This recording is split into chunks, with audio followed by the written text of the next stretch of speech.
You're reading with that sixth sense because you know where it's going. You're skimming it the first time through with that, like, oh, this and that, oh, okay, I see, I get it. And then you're gonna read it real fast once with that sixth sense. Then you're gonna go back and you're gonna actually really pay closer attention with focus, where you're gonna totally ignore anything that doesn't make sense, that doesn't contribute to the point. And now you're gonna take notes. You're gonna write, you're gonna really get what the point is. You're gonna really take notes that relate to the point. You're gonna look at how the court came to its decision, okay? And so let's review the steps. First step is get oriented, okay? And you're gonna do that with some of the different ways we talked about, looking at outside materials and really getting a sense of where things are going. Then you're gonna hunt for the point. You can hunt for it at the end of the case. You can hunt for it in the middle sometimes of the case, but you're gonna hunt for the concept of where the case is going. Once you know where it's going, you're gonna breeze through the case to get a general sense of how the court got the point. Then you're gonna go back a second time and you're gonna actually read it. And you're gonna allow yourself to ignore the parts that you know to be irrelevant. Yes, we said read the case twice, every case twice.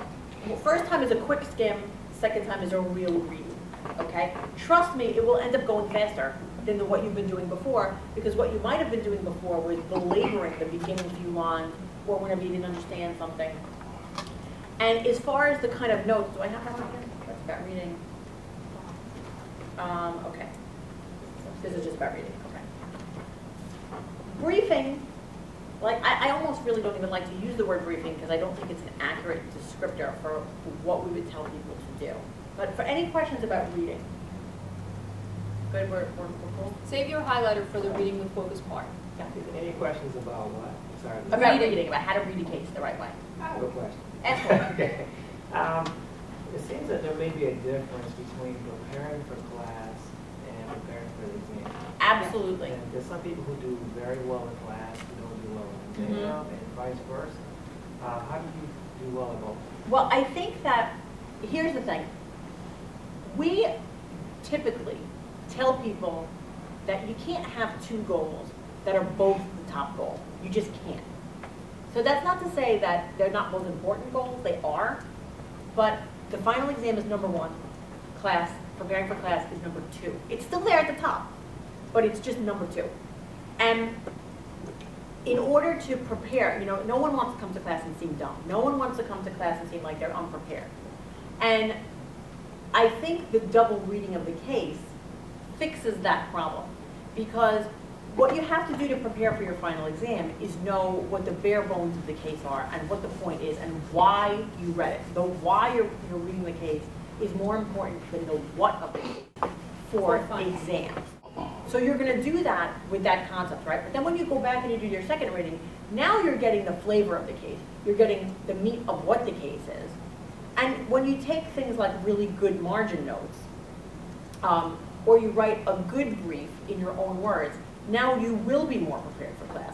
Now, one of the things I think is really interesting about people being prepared for class, I'm so glad you brought this up. 99% of law students have that question, like, but I gotta prepare for class, and if I'm so focused on the final, I'm not gonna be as prepared for class. And very few law students don't care about class. You know, of course you should care about it. But even with that mindset, where students are so concerned with doing well in class and being called on, and I'm on call, and and I'm going to have my co-counsel and that whole business with class, 90% of them, when they get called on, they read the beginning of the case. They just read whatever, like if they have a high courts case brief, they just read what it says. So for these people that put so much effort into preparing for class, when they get called on, they do a terrible job. And then the professors don't say anything about it. I don't know if you've noticed it. This is what we've noticed. The professors call on you. They let the students stumble through the procedural history that they're basically reading from the beginning of the case. And the professor gets off of them as quickly as possible. It is a rare, rare 1L student that gets called on and tells the professor, this is the point of the case, this is what the court found, and here's why. And here's how it relates to the rest of the cases that you saw. Very unusual. This entire semester. I honestly think a professor would fall off the chair. They would be so thrilled if they called on you and you said, and the first thing you do, they said, for example, what's please, Miss So-and-so, please tell us about United States versus Lopez. And, no, we're not, what's one of the early Commerce Clause cases? Gibbons versus Ogden, that's the first one, right? tell us about Gibbons versus Ogden. And you said, the point of Gibbons versus Ogden is that Congress is allowed to regulate interstate commerce and the states aren't allowed. Only Congress, it's their job, it's nobody else's job. The professor would be like, holy cow, that's the best answer in the world. No one would say that. But because instead everybody starts Livingston and Bolton kind of thing, there's a steamship. Like, and you could say that, you'd know it. You'd know about the steamship and the waterway and the whole thing, you would. But even if you didn't, let me just say this. If your professor was like, well, that's very good, but what was specifically the problem in this case? But what exactly were the arguments on both sides? I would let yourself off the hook for not knowing that. Go right ahead. You have my permission. You could say, now, knowing what the big picture was, the arguments on both sides of every single Commerce Clause are the same. One side said it was constitutional, one side said it wasn't. And the guy that said it wasn't is the guy that somehow is being screwed over by this law. Now, and here's the thing, right? If you have in your brain the concept, the really nuts and bolts concept of a case, and you get the point, it will be so easy for you if you got asked a really specific question in class. It would be very easy for you to flip back to your nicely written margin notes and know where the answer to that question is or what the answer to that question is.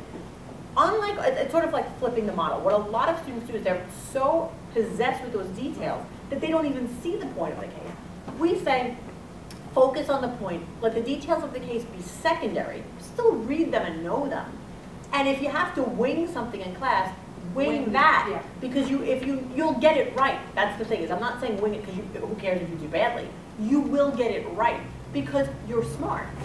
So in other words, if I gave you the copy of the story and you knew the story, and I asked you a detail that maybe you had not memorized, but you got the whole concept of the story, you'd be able to go back and figure out where the answer to that detail is. So, whereas It's much, much more difficult to do it the other way around. much more difficult. Recently, I was in a civil procedure class, and the class was talking about international shoe. Do you remember international shoe from civil procedure? The whole point of international shoe is we have a new system for figuring out when it's fair to pull the defendant into the forum state, right? That's the whole point, is that it creates a test. That's the point, okay? The professor said, what about freight on board? And I was like, freight on board is... You guys know what the FOB, no, they didn't. No, you don't remember this point, right? There's a reason why you don't remember. It's because it doesn't matter at the final exam. It mattered about to freight the on board. people in the international shoe case. Right. But in the class, the professor said, what about freight on board? And I said, I don't care about freight on board. And I don't care about anybody that looked it up. And there were 5 students that were very proud of themselves that they looked it up. Now, freight on board basically means COD, cash on delivery, okay? Now that you know about international shoe, what it says, right? How many times did the defendant touch the forum state so that it's fair to pull him back? And I'm telling you, COD is one of the things that happened in the case. Could you backpedal now and say, how is COD relevant to this? How is COD relevant? It talks about where the money's changing hands, right? So that must have somehow been important, That's to important. how the case came out. It's kind of like a touching. Where did that touching happen? If it's COD, it happened outside the state. Okay, so now I can backpedal and be like, oh, COD is relevant because it winds up being one of the factors that factor into whether or not it's fair to pull that defendant in. And in that case, it's not fair. But the kid that looked up COD, freight on board, wasted orientation time doing it. And at the final exam, it will matter not that they knew that. The kid that got oriented within the subject matter will have the benefit. So flip the script.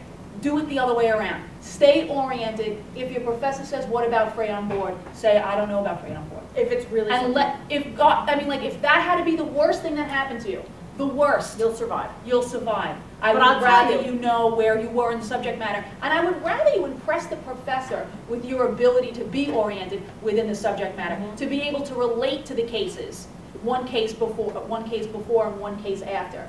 And if the professor says, what about freight on board? Say, you know what, as it's relevant to the new test that comes out, honestly, I was very impressed with what the Supreme Court did in order to make fairness the main factor in judging whether or not it's fair to pull the But the thing is, you'll see, Think about how you'll impressed be the professor able, would be. yeah, you'll be able though to deal with class better when you're grounded in what's going on in the subject.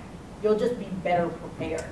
So, and when you read the case that second time, you will have a better understanding of the details and a better memory of the details because you'll know why you're reading them.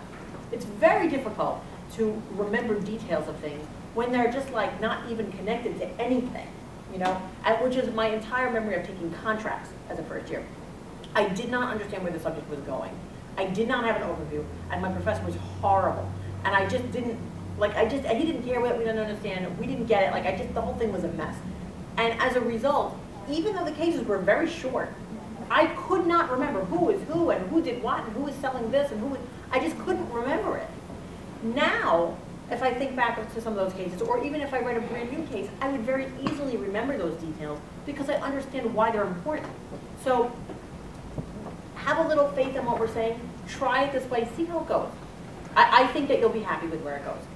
Okay, do we want to take a 5-minute break before we read the case? I do. All right, we're going to just take just 5 minutes, let's come back in 5, go grab some more bagels and stuff if you guys want, and we'll come back and we're going to read this case. We're going to put what we said into action.